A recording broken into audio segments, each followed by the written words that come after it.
Bonjour à tous, je m'appelle Stéphanie, je suis auteure et je m'amuse pour cette chaîne YouTube à tirer des cartes au hasard dont je m'inspire pour créer et vous offrir des histoires originales. Cette semaine, je vous propose du feel good et j'ai tiré les cartes Une personne sans frein, La perte d'un travail et un cimetière. Je vous propose donc la lecture de ma nouvelle Le job de rêve. Aujourd'hui, je me suis faite virer à cause de mon coude. Pourtant, je voulais pas que ça arrive. Aujourd'hui, promis, je me contrôle. C'est ce que j'avais dit ce matin-là avant de sortir de ma voiture. Je l'avais dit avec force et conviction. Mais finalement, je n'ai pas su le faire. Enfin, j'ai essayé, mais c'est mon coude qui n'a pas su. Paul est arrivé derrière moi et il a fait une de ces blagues douteuses. Je me souviens même plus laquelle. Un de ces trucs gras et sales que certains hommes crachent fièrement. Mon cerveau a dit « Fais semblant de rien, souris poliment, continue de travailler. » Je sais pas pourquoi, mon coude n'a pas écouté. Je lui ai dit non, je voulais lui dire de pas faire ça, qu'on a besoin de ce job, qu'on a un loyer à payer et un estomac à nourrir. Mais j'ai pas eu le temps de tout dire, mon coude a été plus rapide. Il s'est retourné lestement et s'est écrasé dans le nez de Paul, qui ricanait encore bêtement. Lui non plus, il n'a rien vu venir. Le problème, c'est que Paul, c'est mon manager, et qu'à part moi, tout le monde a l'air d'accepter son comportement douteux parce que... Je sais pas pourquoi, parce que c'est un fils d'eux, parce qu'il a des contacts, parce que c'est le pote du grand boss, enfin bref, parce que tout ça à la fois. Bref, je me suis faite virer à cause de mon coude. Autant vous dire que c'est pas facile à expliquer à sa famille, ça. Heureusement, ils sont hyper compréhensifs. Je t'interdis de revenir à la maison. Tu te trouves un nouveau job rapidement, Emily. C'est pas comme si j'avais passé ma vie à élever des gosses. Maintenant, je veux profiter, comme ton père. Oh, ma chérie, je suis tellement désolée pour toi. Mais en ce moment, je suis en Martinique avec Josie. Tu connais Josie? Non, vous vous entendriez merveilleusement bien.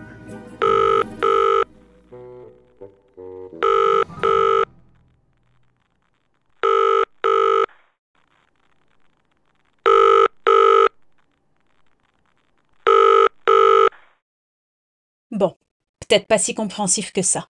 Il va falloir que je remonte mes manches et que je retrouve du travail. Quoique, je devrais plutôt cacher ses coudes. Aucun d'entre eux ne mérite de voir la lumière du jour. Je suis quelqu'un d'entier. Je suis professionnelle. Bien évidemment, mon seul défaut est d'être perfectionniste et de me donner corps et âme à mon travail. Ah, ça, chaque partie de mon corps s'exprime. Je pourrais facilement trouver du boulot, si je traînais pas plusieurs casseroles. Oui, parce que ces dernières années, il n'y a pas que mon coude qui m'a joué des tours. Une fois, mon poing a dansé tout seul. Et mon genou aussi. C'était toujours mérité. Mais comment expliquer ça à un recruteur? Je passe pour une personne violente alors que pas du tout. Mon corps est expressif, voilà tout. Et maintenant, je dois bien me rendre à l'évidence. Mon excès de naturel et de sincérité m'empêche de trouver un nouveau job. Enfin, c'est ce que je pensais jusqu'à ce que je tombe sur une annonce très particulière. Vous recherchez un emploi où vous pourrez développer votre sens de l'humour tout en profitant de la tranquillité? Un job où vous pourrez être vous-même, avec toutes vos qualités et surtout tous vos défauts, même les plus effrayants? Un job original, excentrique, un job qui paye bien? Alors lisez plus attentivement cette annonce, elle est faite pour vous. Mon coude a glissé sur la table alors que je rapprochais le téléphone vers moi pour lire la suite de l'annonce. Nous recherchons un guide de cimetière hanté, prêt à transporter les visiteurs dans un voyage terrifiant et palpitant, à la rencontre de ceux qui ne sont pas vraiment partis. Responsabilité, raconter des histoires effrayantes, nous possédant les légendes les plus terrifiantes, savoir manier la lampe torche et animer les visites nocturnes, organiser des soirées à thème et surtout, rester calme face aux apparitions.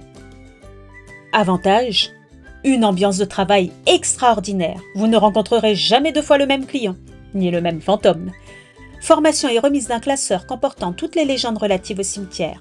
Café et biscuits gratuits avant chaque visite. Parfait pour se réchauffer et se donner du courage. Je n'avais jamais lu une petite annonce aussi farfelue. J'appelais sur le champ.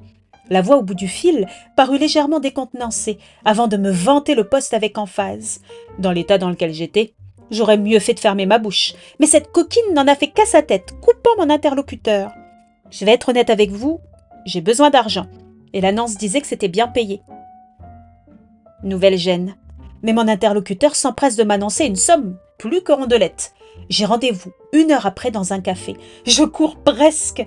Quand je m'y assois, un homme frêle, au visage agité de tic, tombe sur la chaise en face de moi, recouvrant la table de dossiers. Je suis un passionné de paranormal. J'adore faire vivre les cimetières la nuit. J'assure déjà les visites des cimetières de Chat-Noir et de Belderville. Mais j'adorerais que les gens découvrent aussi le cimetière de Cornelian. Il parle sans arrêt, et je finis par me dire que lui aussi a des difficultés à contrôler son corps. Il finit par me donner une carte du cimetière avec les tombes intéressantes entourées en rouge, et un dossier rempli de feuilles racontant les légendes liées aux fameuses tombes. Vous n'avez pas peur des revenants? Non, pas du tout. C'est la première fois que je peux en placer une depuis qu'il s'est assis en face de moi. Et ma bouche n'est pas très contente car elle s'apprêtait à dire que je n'ai pas peur des fantômes, mais il nous a déjà coupé pour nous inviter à venir à la visite qu'il animera lui-même le soir même au cimetière de Chat-Noir.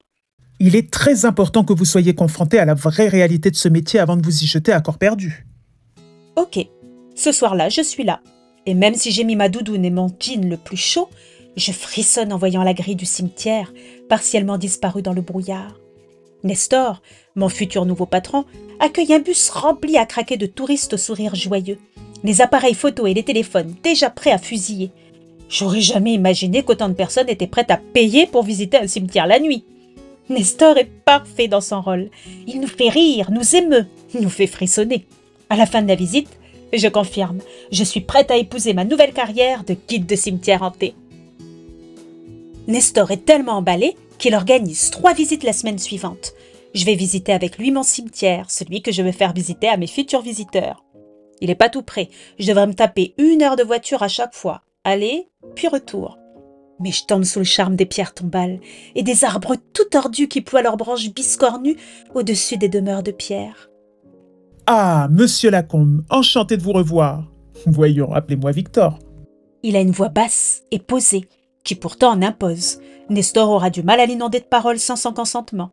Voici Émilie. C'est elle qui assurera les visites les jeudis, vendredis et samedis soirs. Monsieur Lacombe est le gardien du cimetière. Un gardien de cimetière? Je les imaginais tous très vieux et bedonnants. Je devrais me promener dans les cimetières plus souvent. Nestor est encore en train de parler. Mais le monsieur Lacombe ne le regarde pas du tout, ni ne l'écoute. Il me lance un regard, poli et curieux. Il doit se demander si je suis aussi bizarre que Nestor. Nestor a dû repérer mon regard intéressé, car il s'empresse de me mettre en garde dès qu'on s'éloigne. Bah les pattes, ma jolie, c'est un repris de justice. Il paraît qu'il a fait 10 ans de prison. 10 ans? Il a fait quoi? Il hausse les épaules. Sans doute un truc très grave. 10 ans de prison? Pas étonnant qu'il vive tout seul dans un cimetière. J'y pense encore le soir où je dirige ma première visite guidée, tandis que sa silhouette se détache dans la lumière de sa fenêtre. Il nous observe de loin, tandis que je fais glisser la grille pour faire entrer mes visiteurs effrayés. Il paraît que c'est le cimetière le plus hanté du coin, affirme un gars surexcité. Je décide de les diriger aussitôt vers la tombe de Lucille, une femme morte assassinée par son mari. À ce qu'il paraît, affirmai-je, elle apparaît très souvent, errant autour de sa tombe, inconsciente de son état. De nombreux clichés de la tombe ont révélé des phénomènes inexpliqués. Une pluie de flash accueille ma révélation. Les autres tombes ont tout autant de succès, et je me surprends dès lors à en parler avec douceur et émotion. Des destins brisés, des personnalités, des morts mystères dont les noms ont été effacés par le temps. Je comprends mieux Nestor maintenant. Ce monde est fascinant. Et définitivement, moi et chaque partie de mon corps préférant les morts aux vivants. Les visites s'enchaînent, et je me surprends à venir aussi le jour. Je nettoie la tombe du soldat Jackie. Il est parti à la Grande Guerre et en est revenu pour retrouver son village et sa femme. Malheureusement pour lui, à peine avait-il mis le pied chez lui qu'il contractait la diphtérie. On disait qu'il avait refusé de quitter son village et qu'il arpentait encore les allées du cimetière. La tombe d'Angel me retourne le cœur. Cette petite fille est morte à 4 ans et ses parents ont érigé un véritable monument en son honneur. Il y a plusieurs statues d'anges qui dansent autour de ce qui paraît être la reproduction de la petite fille s'élevant dans les cieux. La tombe est si vieille et si belle à la fois. Les touristes adorent la prendre en photo. Moi, je me mets un peu à l'écart. Et puis, le lendemain, je viens la voir et je lui demande pardon. Je m'excuse si on la dérange. Je lui demande ce qu'elle fait et je dépose des fleurs. Ça devient mon petit rituel. Je viens presque tous les jours déposer des petits cadeaux. Une jolie pierre, une fleur, une plante grasse, une statuette. J'en mets sur toutes les tombes que je visite le soir, comme pour leur demander pardon. J'aime marcher dans ces allées, cela m'apaise. Un matin pourtant, je me gloisse d'effroi. Sur la tombe du vampire, un pauvre villageois accusé d'être un vampire tué dans son sommeil d'un pieu enfoncé dans le cœur, il y a un galet coloré. Un galet que j'ai posé, la veille, sur une toute autre tombe. Je suis ici quasiment tous les jours. Ce cimetière est généralement désert. Qui aurait pu déplacer mon galet? Je suis étonnée le jour suivant de voir que mon galet a encore changé de place. Il est maintenant sur la tombe du soldat Jackie. Je deviens méfiante. À part le gardien du cimetière, je ne croise jamais personne. Le jour d'après, le galet a encore changé de place. Ma main décide de le prendre et de le fourrer dans ma poche. Le jour d'après, c'est sur un bouquet de fleurs que je tombe. Le bouquet que j'avais offert la veille à Angel. Alors là, j'avoue, je commence sérieusement à me poser des questions. Depuis que j'ai pris mes fonctions en tant que guide de cimetière hanté, je passe mes soirées à affirmer qu'une multitude de choses bizarres se passent ici. Mais en vérité, il se passe jamais rien. Pas la moindre ombre étrange, pas le moindre bruit glaçant, pas la moindre apparition fantomatique. Le cimetière est particulièrement calme et apaisé de jour comme de nuit. Pourtant, face à ces objets qui bougent tout seuls, je commence à me poser des questions. Est-ce que ce sont mes morts qui se sont mis à me jouer des tours? Ou alors c'est Nestor qui essaie de me faire une blague? Ou plus crédible, qui essaie de me faire adhérer à ces croyances selon lesquelles il y a réellement des revenants dans ces allées? Je préfère même pas lui en parler, mais je panique un peu en voyant un soir, pendant une visite, que plusieurs des cadeaux que j'avais déposés ont été échangés de place. Je dois être un peu pâle au moment du départ, car le gardien m'apostrophe.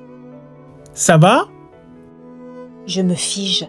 Il fait nuit noire, le quart de mes visiteurs a démarré, et je suis toute seule dans un cimetière.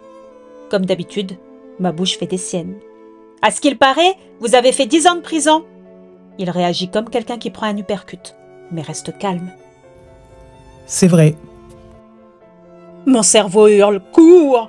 mais ma bouche dit bêtement « Vous avez tué quelqu'un ?»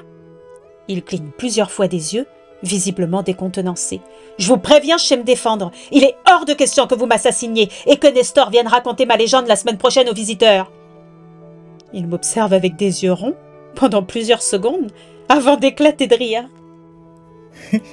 Et moi qui m'amusais à bouger les objets sur les tombes dans l'espoir que vous preniez peur et que vous veniez m'en parler? Vous êtes complètement taré, pourquoi vous faites ça? Parce que je suis pas douée pour aborder les gens. Je suis pas douée pour leur parler non plus. Je me suis dit que ça allait peut-être vous faire un peu peur et que vous viendriez m'en parler de vous-même. Vous êtes un psychopathe. Je vous jure que c'était pas méchant. Je frissonne. J'ai du café chaud. Super. Donnez-moi le thermos, je vous le rendrai demain en le déposant sur une tombe. Je me doutais bien que vous étiez un peu bizarre. Il faut forcément être un peu différent pour être un guide de cimetière hanté. Je hoche les épaules. Dit le gardien de cimetière. Il sourit de plus belle. J'ai été accusé à tort. J'ai été blanchi. Cherchez mon nom sur Google, vous verrez toute mon affaire. Je sors mon téléphone et le googolise ostensiblement.